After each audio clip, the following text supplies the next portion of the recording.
What's going on, guest? Hey, Dude, we've got two excellent books to talk about tonight. Are you ready to get into it? let's do it.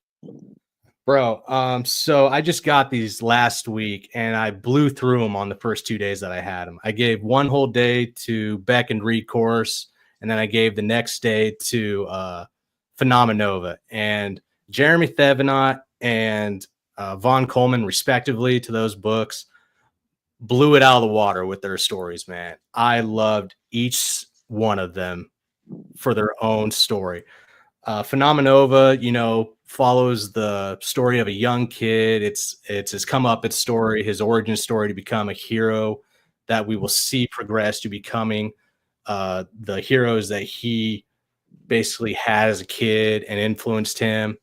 And then Beck and Recourse is like a fantasy RPG styled book because not only is it a comic book, it also has a video game attached to it by its creators.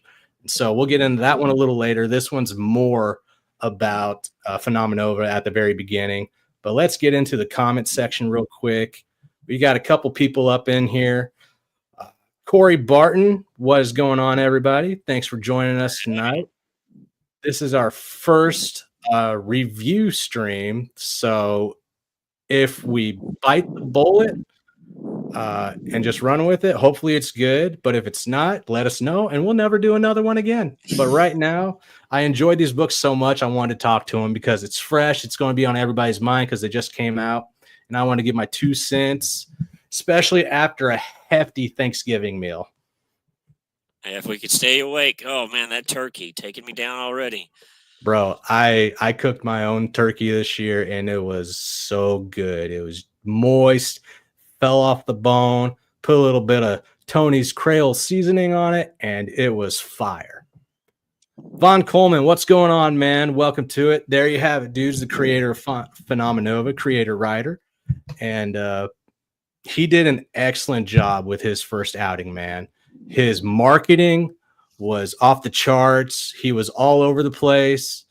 And then just let me bring it up right here. This just screams being on the local comic shop shelf. This is immaculate right here. I absolutely enjoyed this. It's a very nice cover for sure. Oh, and the interior art is to match. It's bright, it's colorful. I had such a fun time reading this book, man. Yeah. So let me readjust my camera here because I'm going to show off a little bit of the interiors. A couple spoilers, not everything. I'm not going to give everything away, Vaughn. I'm not going to do that. I'm just going to show off stuff that I enjoyed and a little things that might have been a little off in the storytelling wise, but it's not much, man. Like this blew me out of the water. So I don't have anything bad to say about it. This is just a couple personal ticks that I have as we go along the ride.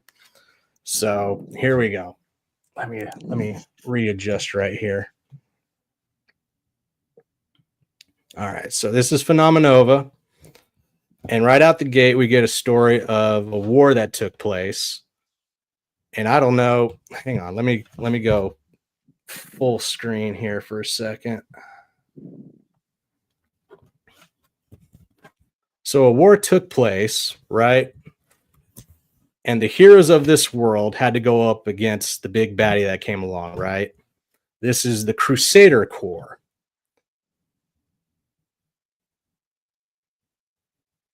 And I absolutely love the colors that take place on this, man. This is a beautiful piece of art right here. Oh, yeah. That's this splash page. As soon as I saw this page, I was in for it, man. I put on my seatbelt and I was ready to go on the ride. This was so well done. When you see this as the first splash page within your book in the first like 3 pages, you know you're going to be in for a hell of a ride. So I kept reading and everything. And of course, it's about a 15-year-old kid. His name's Miles. And he loses his father, who is his hero within the story. And of course, he has a little brother and a mother that he lives with and everything. And this intro is just what gets you because it's so full of heart that it's so different from everything else that we've had take place within the indie scene right now, because most of the books around here are all about vengeance or a dark world or something bleak has taken place, right? And even though he lost his father and everything, you don't see that uh, really hinder this character in this book. He's still outgoing, still um, very much wanting to be a hero. He doesn't want to like take his stress out on anybody or anything like that. But the way the story was told, it was very smooth. The overarching story was great. The pacing was excellent, superb.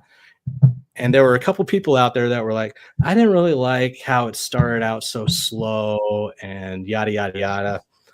No, window. That was the perfect pacing for an intro. That was a great intro to this character. You got to see the world. You got to see that there are heroes in it, so you know what you're in for. And then you get to see how this character basically grew up after that and how he is about to take the reins and become his own hero. And I got nothing else to say about it because it's so good. But so the way it happens for this character is he comes up with the name Galvanite. I don't know how he came up with that name. His best friend just kind of like shouts it out and it sticks. I don't even know how his friend came up with it, but it's there. And so what happens is he and his brother go out with their friend Freddie, and they go into this cave and they go look around because they want to have an adventure for the day, like due to it's like the anniversary of his dad's passing, right? And so they go out into this cave, they walk through, little brother's a little scared, don't want to do it. He says, man up, let's go. So his Miles, Freddie, and his little brother Wesley go straight in. And then of course, it happens to where he falls into a vat or a hole of some sort. And as he gets up, right in front of him is this glowing, like orb crystal that's kind of like flaked off. It's right there on the cover. And he just pulls it out of the wall. And I was like, all right, cool. All right. That's a little different. You don't see that much anymore where people just like grab a gem and then, things take place. But here's the one little area that like kind of gets me, because through these like first few pages, other than a bully, because every high school has to have that standard bully that picks on you. He's very outgoing. He has his best friend Freddie. He has his little brother Wesley that he, very much protects and like keeps close to him and everything. They hang out together. And for some reason, in one of these instances right here, this whole back and forth right here in the rain, after the fight breaks out with the bully and they go outside, it starts raining. And for some reason, his buddy talks about him being a loner and wanting to be alone. You don't get any of that because he hangs out with his best friend, Freddie. He goes on adventures with his little brother, Wesley. He's not really pushing anybody to the side. When he brings the crystal to school, his buddies surround him wanting to hold it, saying how cool it is and everything. So I don't see the loner part there, but maybe he'll like develop that later in the series when he becomes a more hardened hero. I don't know. But that part didn't really like it kind of made me like switch my brain off a little bit. I was like, no, that's not right. That doesn't match up. But anyway, so when he goes out into the rain, of course, lightning strikes, and lightning hits him while he's holding the crystal, and it basically shatters, right? And he wakes up in the hospital, and just things keep rolling. The way Von Coleman set up this story was superior to most things that I've seen in the indie scene. You've got the heart, you've got the uh, feel of this character. The kid's got a little bit of a chip on the shoulder, right? Like he's not your like little wimpy kid, but he definitely like goes places where his best friend says that he shouldn't. Like his best friend is like the worry body. Man, that's not smart. Don't do that.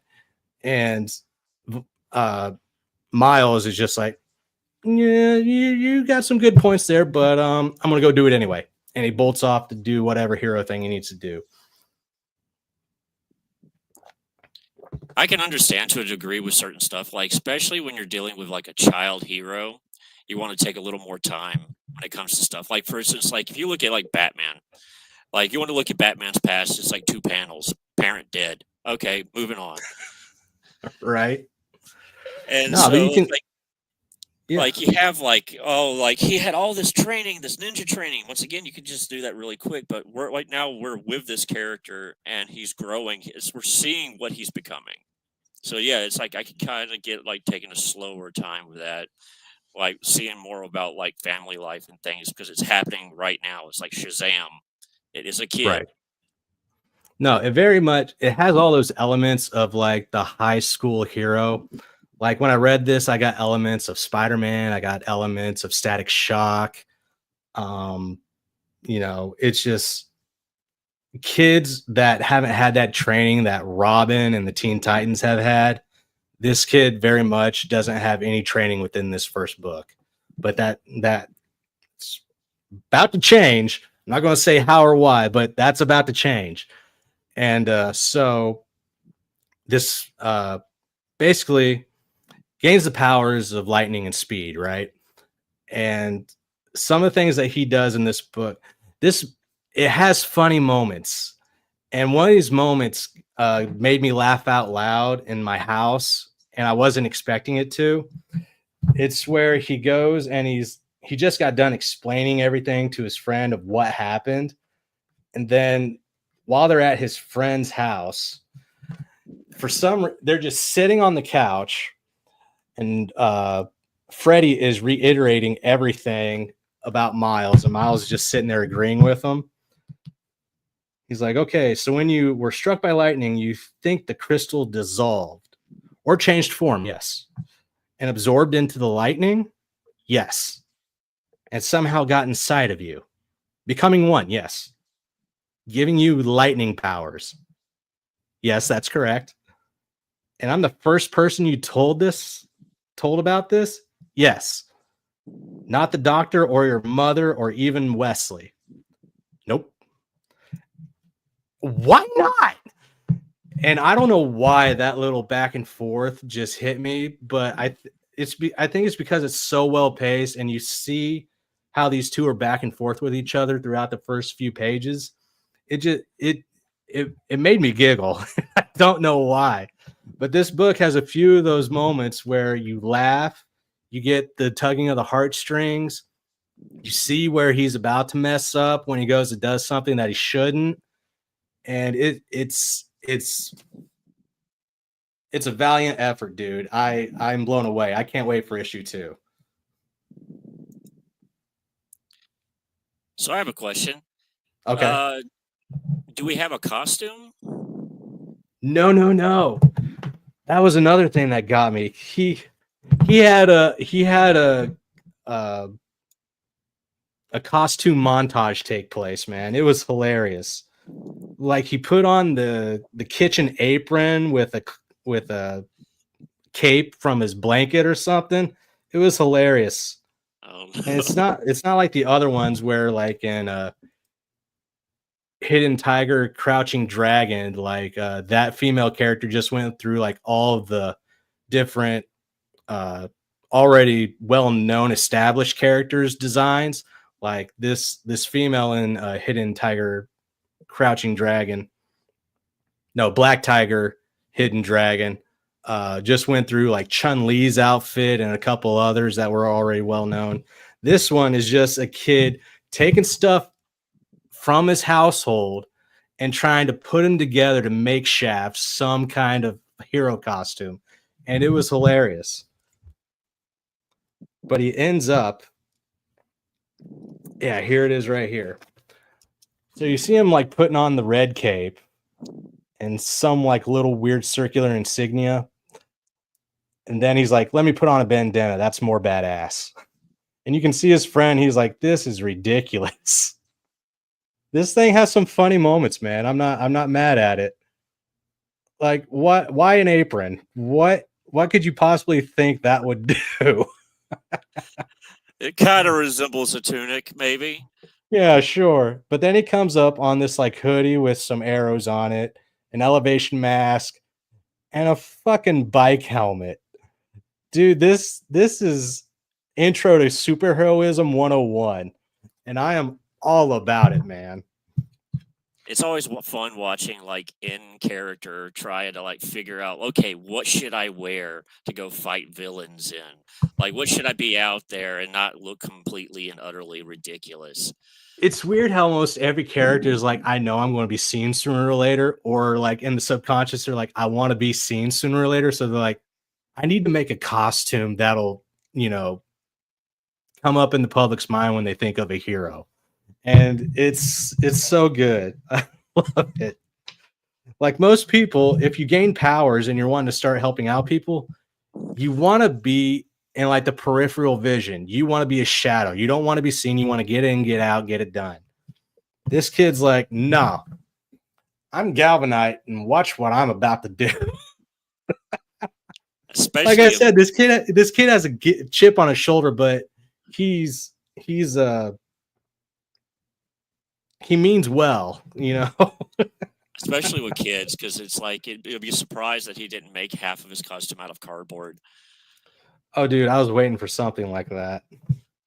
But nah, so he gets word somehow that a hostage situation is taking up at like a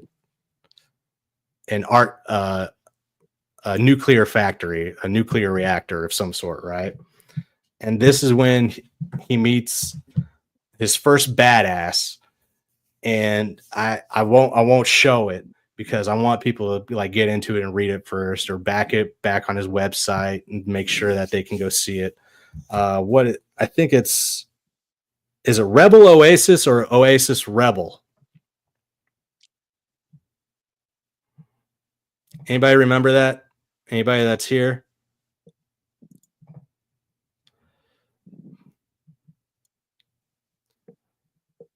Yes. God damn, I did not realize that there were I was talking so much trying to get everything out. I didn't realize there were so many people in the chat. Holy shit. Let me get over here. I'm seeing Rebel Oasis. Yeah. RebelOasis.com. Corey Barton. Beckoned looks like a great monkey book. Yes, we'll talk about those monkey men in a little bit. Oh, here we go. Okay, getting back on track. My mentality is that Miles isn't worthy of a costume yet. He hasn't earned it. He's not a superhero yet. He just thinks he is. Like I said, chip on the shoulder, man. And dude, I absolutely love it.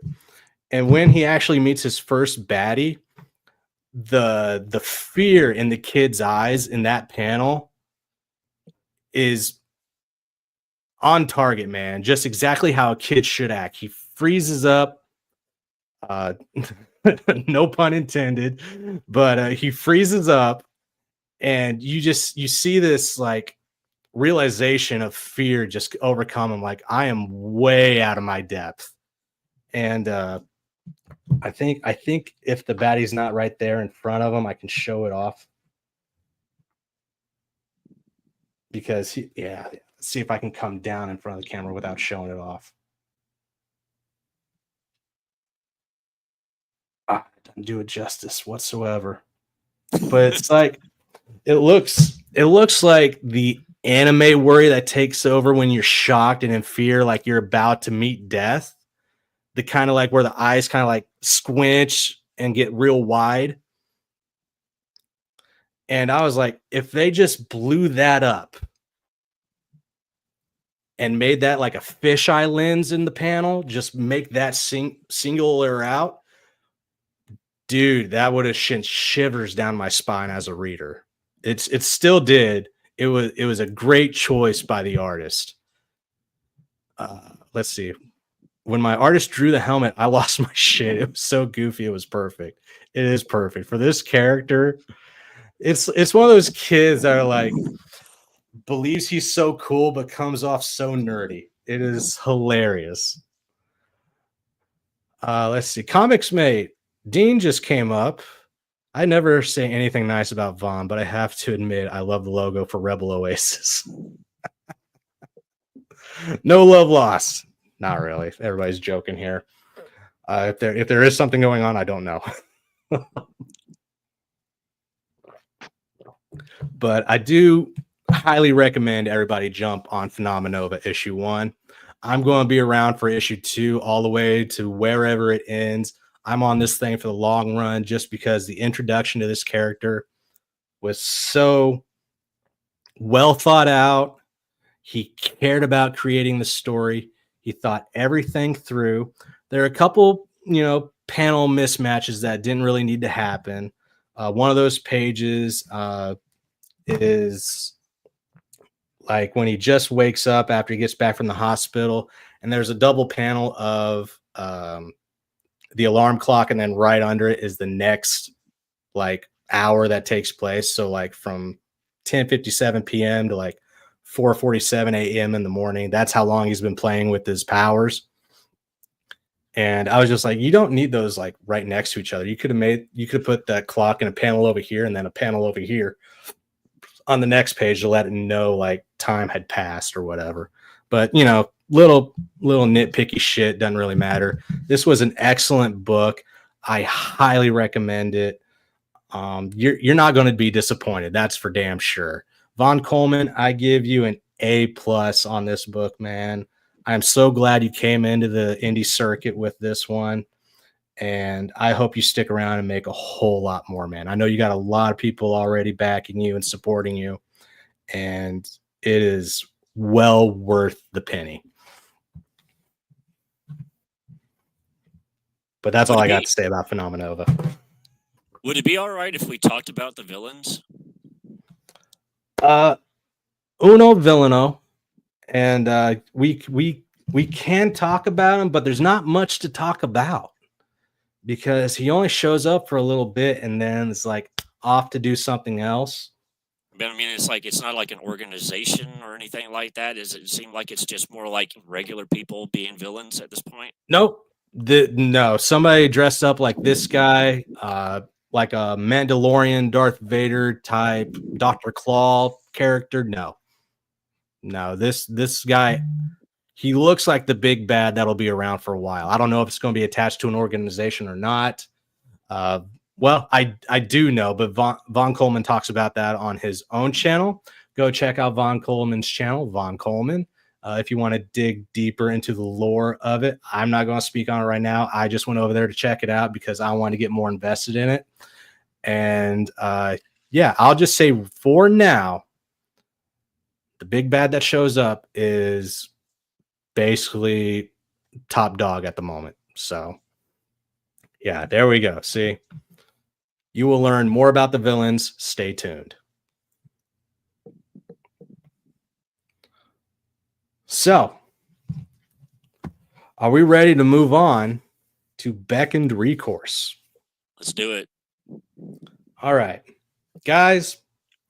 Beckoned Recourse is from a dude I got to know while I was making my first time on the scene. His name's Jeremy Thevenot. He hangs out with Joe Canapano on their two shows, Joe Canapano's channel, and then, of course, Zade Studios, Zade, Zade Studios.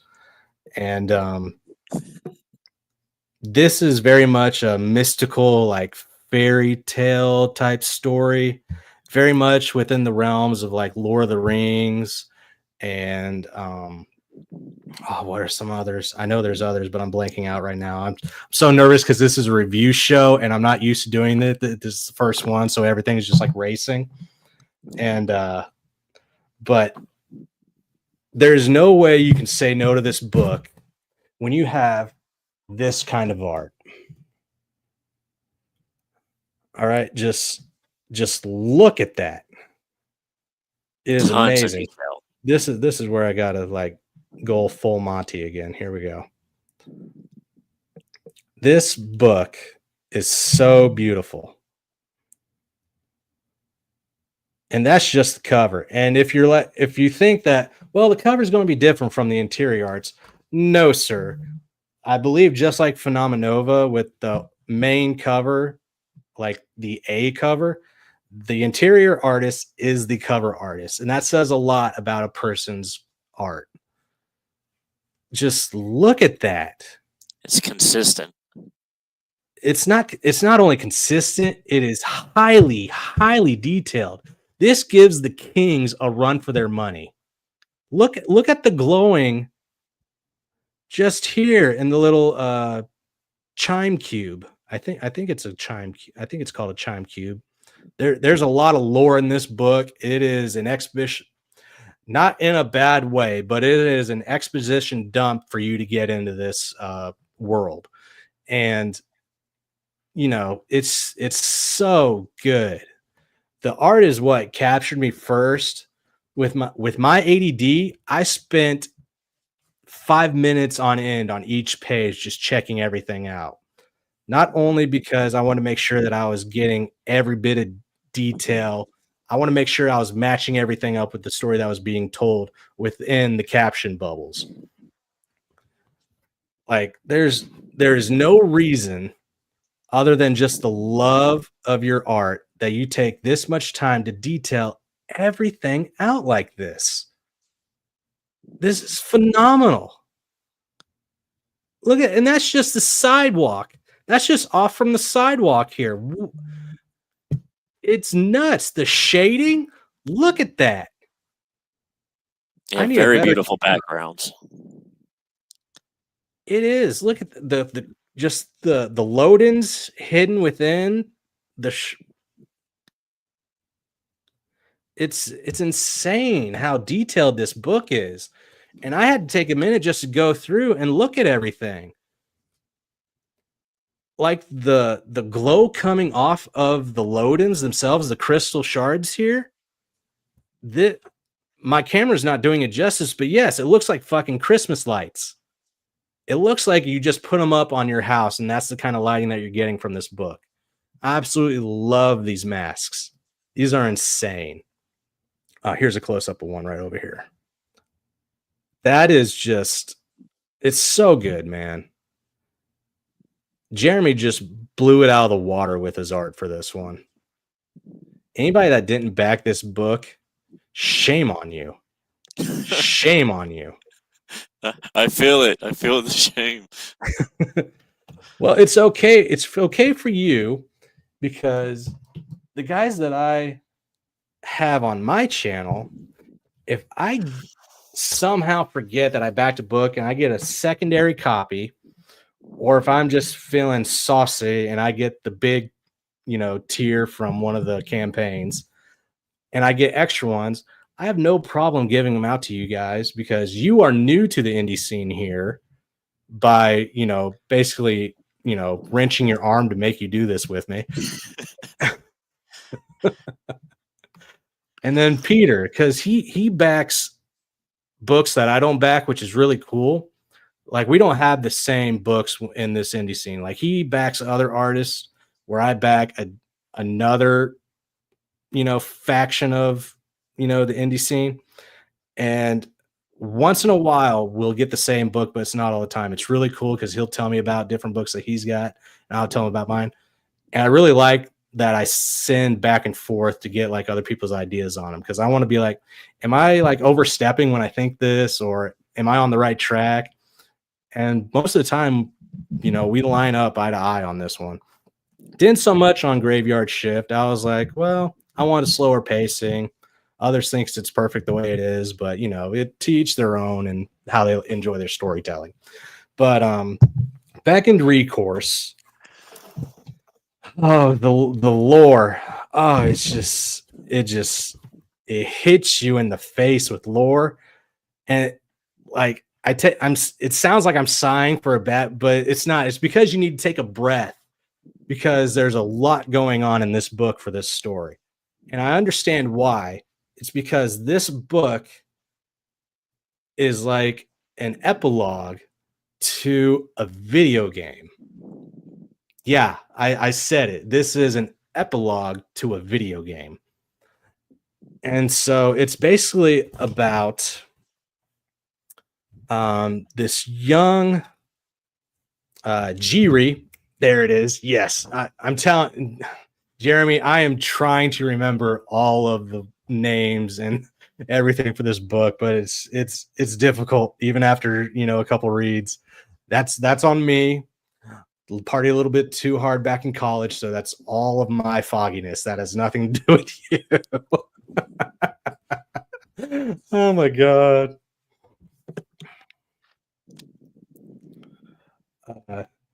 Embrace is great. Yes, it is. We've actually spoken on that book quite a few times here. We had Michael Oden over here presenting for his newest book that came out, but we ended up talking about Judex, Embrace, Elysian Fields, and everything like that. Michael Oden does great work, and Dean is an excellent artist. But where was I? Oh, trying to remember these names and everything. So Tapestro. There we go. The main character's name is Tapestro, and he basically lost his father, going through the same steps that he's about to go through to become what's called a watcher. And basically I'm guessing, correct me if I'm wrong during this whole thing, Jeremy, but a watcher basically like looks over the crystals because the crystals almost seem sentient. Like you go through like a meditation studying thing to kind of like link with one of the crystals that chooses you or you choose, and you start like seeing things on a different plane. It's like if you took DMT, you're just no more. Forget self, forget body, forget this world. You're in the ninth dimension. And the spice must flow. Yeah. Here's the page where you actually start seeing him start linking with his crystal. The crystals are called Lodens. And oh god, I gotta blow up again. Hang on. Right here, he starts linking with his crystal. Look at that. Look at the vibrant colors going on here.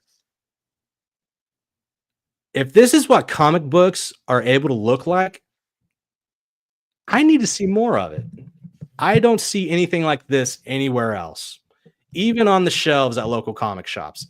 This is so unique and beautiful. It's almost like it shouldn't exist in a book.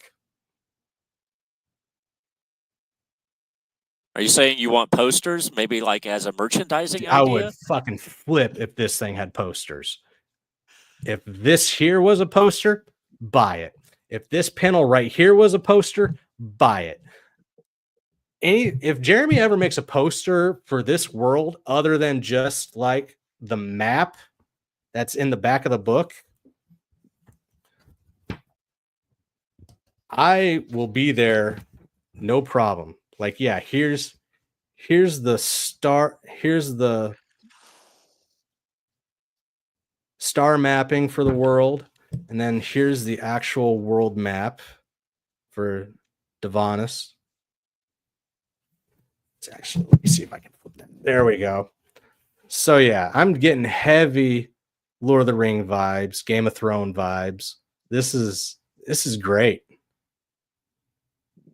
He's got the whole world already set. I have no doubt in my mind that he's been working on this thing for over a decade. Like, this isn't something that you just work on for a year. This is a lifetime. Look at that. Look. You can't. It's unmatched. I'm sorry. I said it. It's unmatched. I had to think about it for a second and be like, holy shit, Jake, you're making a huge ass claim.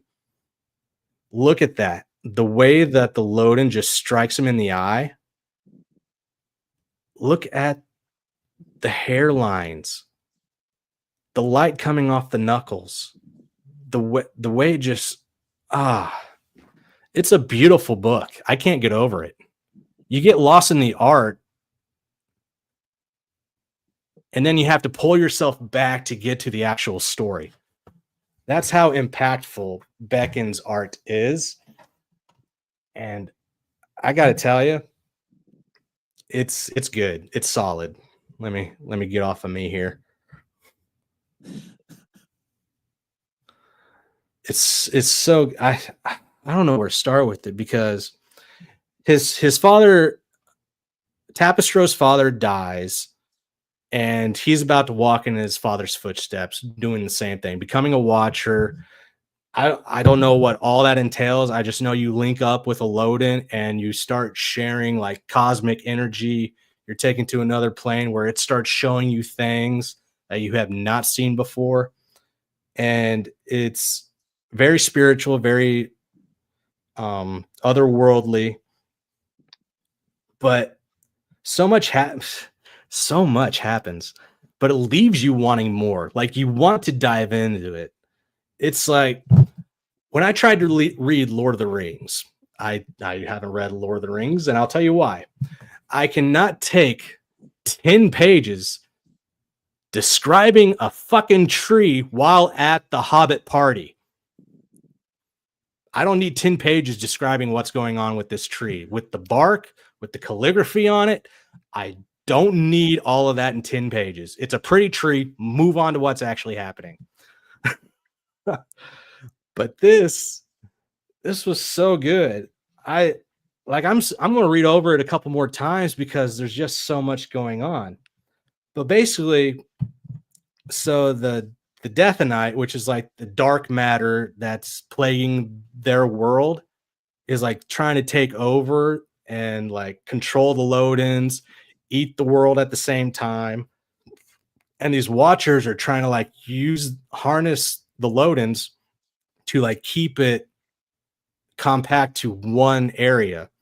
And somehow, out of nowhere, a human boy is like intermingled and like held within the Deathanite, and it's like feeding off of him or something. But it's been noticed that because some father sacrificed their kid to the Deathanite, it's not really like going out and just causing more destruction and absorbing more stuff and destroying. It's actually like remained stagnant while it's being held onto this kid. But it doesn't tell you why. You think you'd be curious about it. I don't know if that's explained later on in another issue that we're going to get. I don't know if we're going to get another issue. I want another issue. Both of these books, but I want another issue to explain what the fuck is going on in this world. Because as much as is going on and I'm enjoying it, it leaves you with questions. And it's questions you want answered. But with that being said, it's an epilogue to an RPG. And that RPG is now on Steam, not only in demo mode, but also the full game. Beckoned Recourse is on Steam. So you can play that game in demo mode, or you can download the full game on Steam. Both Jeremy and his brother have been working on this thing for a long time. I recommend you go out there, play it, give it a go. Let me know what you think. All my knowledge is coming straight off the demo. Okay. So any flack that I'm going to get hereafter about, well, you need to play the whole game. I get that. I need to play the whole game. Fine. I played the demo. That's what I'm going off from here on out. Guest, you also played the demo. I sure did. I have a little bit to say about it too. You know what? I have been blowing up this entire time for 40 minutes. Let's give this last like 20 or whatever to you. All right. I want to start with the good things first. It is beautiful. It is a very beautiful game. In fact, it's almost like a one-for-one translation. No, not full game. Full game's not on there yet. Just the demo. Sorry, Zaid. Thank you for correcting me. As you can tell, I don't look at the chat enough. Something that I need to work on, and I will. Just the prototype. Very pretty, very beautiful, very good artwork, very good sprite work.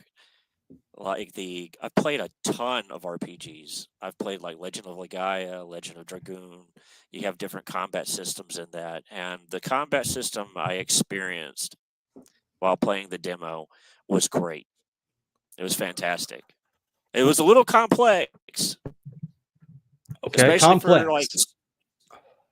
For whenever you enter combat, okay, it zooms in on your character, and the artwork, like I said, is phenomenal. It's great. It's amazing. As a matter of fact, I'm going to try and pull up some of that gameplay to go along with us talking about, but keep going.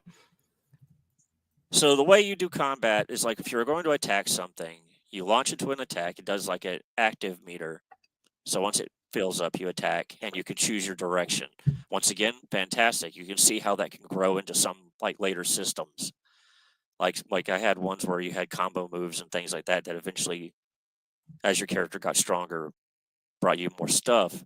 It even has an active defense system, which is also fantastic. But okay. I feel like, and this will be one of the first gripes I had, okay, that the HP pool for beginning level enemies was a little bit I felt that high. Yeah. So when starting out, and I don't know if it's changed from here on out yet. Jeremy can let us know from Zaid Studios. He's in the chat. The HP hit ratio with the leveling up, not fair. just to be blunt, like not badly, but you spend a good minute trying to take out these water droplets. I don't know what their names are, but yeah, every time I was talking back and forth with guests before we got on here, we were talking about the video game because we played through it, and I couldn't remember the names, but every time I wanted to say water droplet, I just put in the emoji of a raindrop coming down because I didn't know the fucking name. But yeah, when you strike with the sword, it does like 4 damage, but you get like 4 strikes, so you actually do 16 damage. But these fuckers have like 150 HP or some shit. So unless you use that special like fire attack, the fire tornado or the pepper breath, Digimon deep cut right there, you're not taking these things out anytime soon. So yeah, it got a little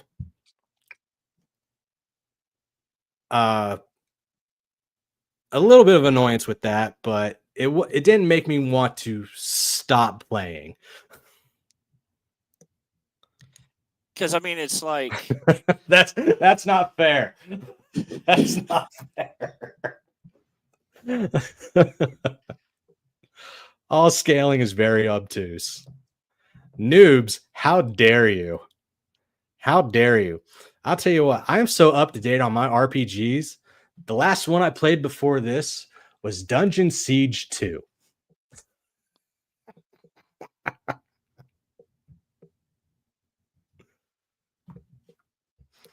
Oh my god. But yeah, the gameplay and everything, it was smooth. When you saw your character scroll across the area, it looked smooth. He would leave like little bright lights behind him for his footsteps. I all around enjoyed the demo, except for those few little things. Like there seemed to be like a frame skip or a glitch that took place when the battling happened. But I don't know if that was just like the system like trying to get you ready to do your blocking or attack or something like that. But there was a little bit of a hesitation there within the game when it came to battling. Not too big of a deal. Very easily skipped over because, you know, it happens in all games. Like, unless you're running on like a system like an Xbox or something. My computer is like a couple years old, so I thought maybe it was just my system, but you know. Oh yeah, and I was going to say because comics and video games, while they can relate to one another, are kind of different mediums. Like it's Sure. not unusual to waste like 20 hours playing a video game as Yeah. opposed to like a comic, which is like maybe like 50 pages. Yeah. So when you played, you said you didn't get like the intro like animation, right? Like the Yeah, I didn't get story, that. which is really odd. It could have been just like my system, like you were saying. Kind of blow that up. Theater mode. Through the sludge and bramble of That's not loud enough. A desperate Jiri mother hastened to find refuge for her infant. Is that loud enough for you guys? Let me know. Her fears were not of the rain, but of a pack of feral light latchers set upon them by the watchers of the Nightmare Eater. A kind farmer welcomed them into his home, but after learning the creatures tracking his guests, he grew concerned. When you played the demo, you didn't see this? No. You must have been hitting buttons to skip. Oh, Zabe was saying that they are having issues with the opening. Okay, that's fair. He is no longer. But see, again, it looks exactly like it can. It's the same world, man. You're going from the book to the game, and there's no difference in art, which is great. It means it's in-house. Everybody knows what they're doing. They know where the destination is. They know where and how they want to get there. This is wonderful. The farmer released a ladder descending to a humble bow below, but the mother collapsed in agony. The farmer urged her to continue. The latches are closed. Hurry! Goodbye, my precious Sardige, she whispered over her child. With a sorrowful gasp of air, she asked aloud, Who's the man that saves my son? The farmer argued, I'm bringing you both. She unveiled the festering laceration she endured before finding the farmer's home. I tried to save my husband, but the latchers kept me from him. The wound was So Jeremy told me that he and his brother did all the voiceover work for this game. Reluctant to dispute her further, the farmer respected her words and answered, My name is Beorn. With a kiss, it's not bad. Tear, the Jiri mother oh no, not at all. In her son's basket and stood ready to die. Thank you, Beorn. Tell him his mother's. It's not like you're bringing in voice actors who think one way outside of what you know you want it to sound like, so you can deliver those nuances and mannerisms that you want for your characters. For it. Beorn took Sardige and climbed to the boat amidst the whirling tempest as Yulvi turned back into the tunnel. Voice shit. The latcher's shrieks pierced the shadows, but the war cry of a brave Jiri roared over them. The somber skies cleared over the remainder of the Yeah, I've already tried, Chris. They're not taking just anybody.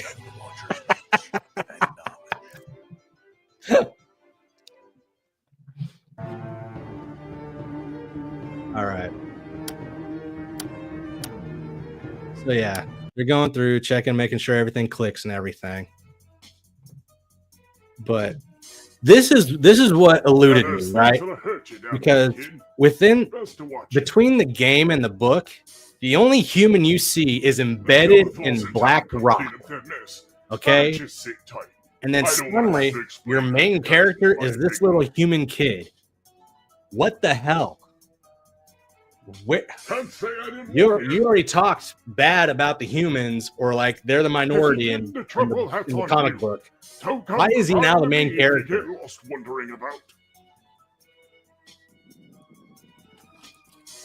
Nah, that's bullshit. I told you I don't need pay. I just want to see the scrolling credit. That's it. Oh, okay. Zayd, I think I just made you a connection.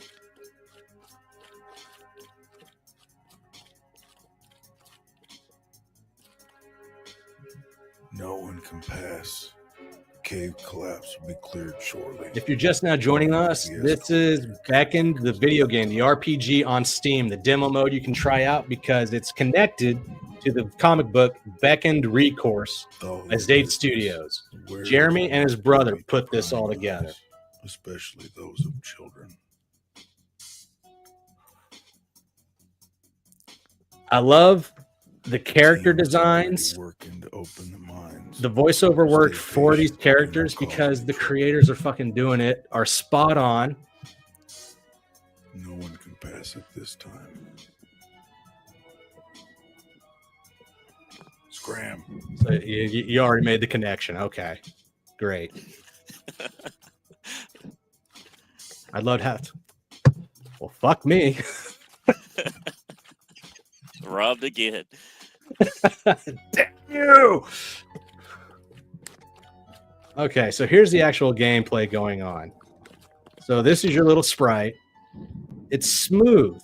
And like I said, when you walk around, you leave around these like light footprints. These little blobs on the floor turn into these little droplet. I need you more than you need me. Let's be honest. See, now that's gorgeous right there. The artwork on all of that is fantastic. I love how the character is animated and moving, not just standing still. The active defense. Yeah, talk about it, man. Go. Oh, well, I mean, we're watching it right now.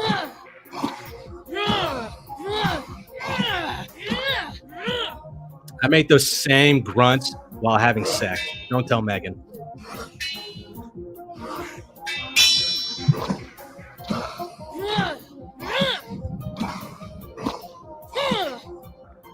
Oh, God.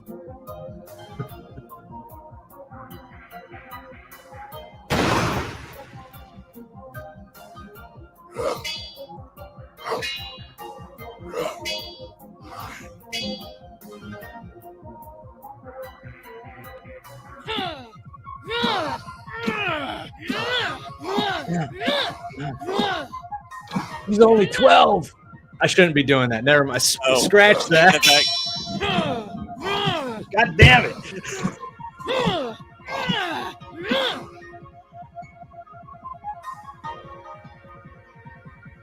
I love the blade style. I'm really into blades. I love swords, knives, daggers, pocket knives. I collect them, okay? And that kukri kind of like blade, kind of like bowing, kind of like what do you call those things that you throw and come back? A boomerang. That just little arc, right? I love that style. Like a kukri? Yeah, I just said the word kukri. Oh. I know the gameplay is so fascinating. You don't need to listen to me. Just watch this. But I love it, dude. There are a couple areas that you can go behind these, like. A lone child's presence does not bode well for the circumstances. See, like there's a chest that hides behind like one of these background pieces that you can't really see, so you actually have to like explore the whole map to find the chest sometimes. So while some see that as like taking too much time, I think it just they are minors who were pulled from the excuse to like explore the whole area before you have to move on to the next.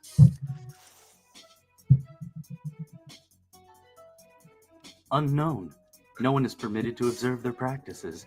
They seem to be researching a large deposit of dinethite found deep within the mine. Oh, I was telling you, these monkey people. Strange indeed, but the world. Okay, they're designed, furred down the hands, the hair. They have the furry tail. This is what a Saiyan from Dragon Ball should have looked like. I said it. I'll stick by it. I'll die on that hill. No. Yes, these characters, the Jiri, that's exactly what Saiyan should have looked like for Dragon Ball.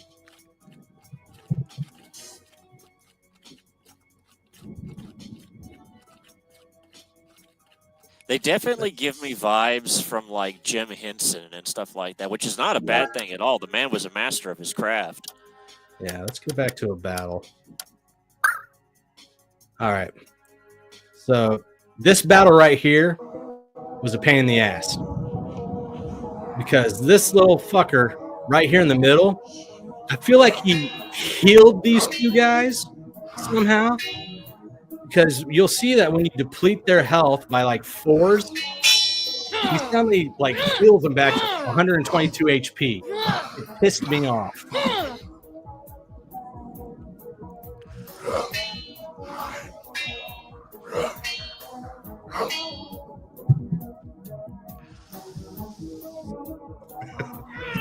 That's a lonely hill. Okay, I'm used to it, man. Okay.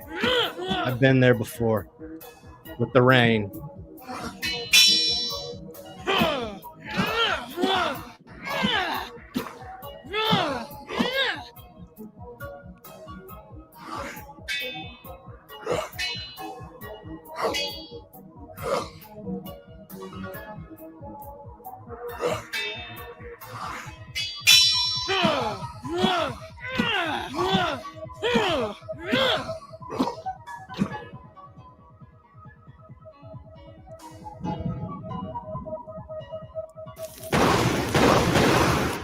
All right. That was my first banning. Interesting. Florida Natural. Don't know what the fuck that was. Looked like a bot.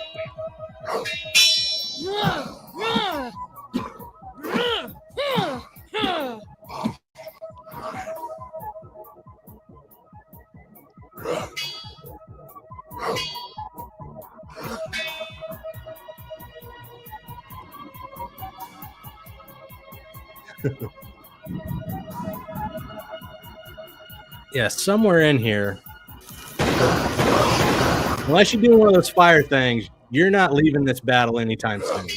Oh no! And for some reason, it wasn't working for me. So I mean, I won the battle. Just like 20 minutes later. You said that the battle took too long that you were like kaput. I went through about 5 levels fighting monsters like this. Oh, leveling up, not like in Yeah, the demo. and for some reason in the demo, I couldn't use the fire spells. What? Really? Yeah. It wouldn't let me. I would pull up the skills and it would have nothing there. I even like accessed the loading and everything, and it was just like, what is going on? So I had to kill everything manually. Oh yeah, I'd probably stop if that happened to me too. But dude, both of these books and Beckoned, including with a demo play for a game that's going to be upcoming. Von Coleman and Jeremy Thevenot from Rebel Oasis and Zaid Studios, respectively, knocked it out of the park for both of them. I'm well pleased. I'm so happy for Jeremy because I've known him longer than Vaughn, of course. I'm so happy that this book finally came out. It's been in development for a long time, and I'm not even mad about the wait. So many people bitch about a year or whatever out, 2 years, what have you. Because I see the love that was put into this book, I excuse it 100%. And Phenomenova, just because you got your campaign done so quick and got the book out so quickly after, that's an A+ for a first timer.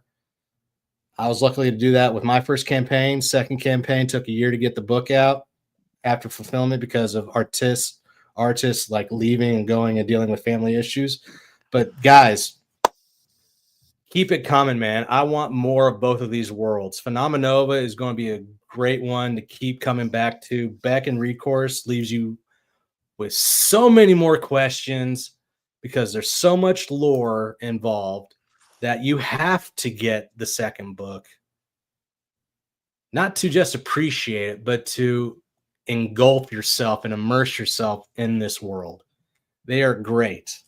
I absolutely love it, guys. Thank you so much for these books. I'm glad I backed.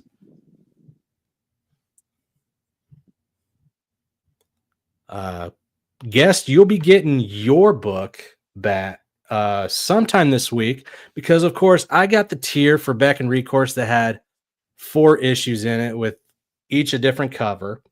I kept the original myself because I fucking love it.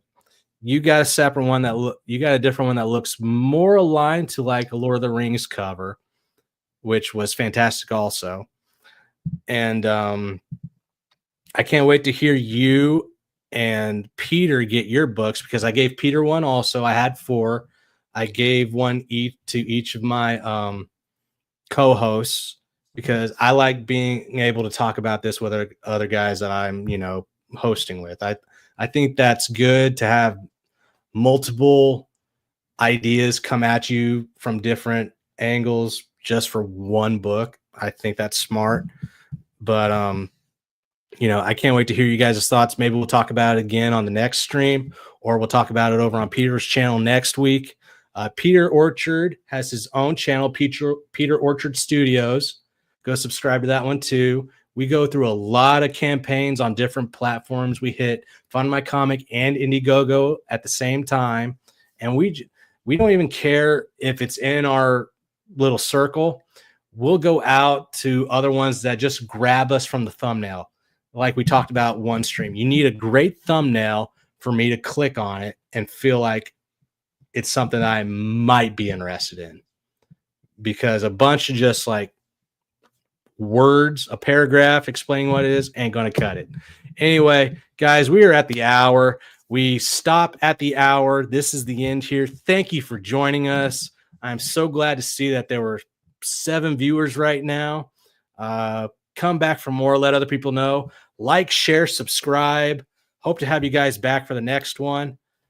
Guess you got anything else to say about Beckoned Recourse game before we go, or what you thought about the 2 books as I described them?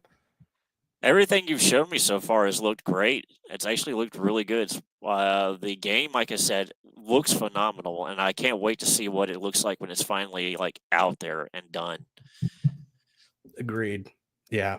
So thanks again, guys, for coming out. D-Wag, thank you so much for blowing this up for me and getting the word out that we're doing this review. Thank you so much. Let me know how you guys felt about it in the comments, in my DMs, or whatever. Let me know what I need to work on. Let me know if you liked it or if I need to stop.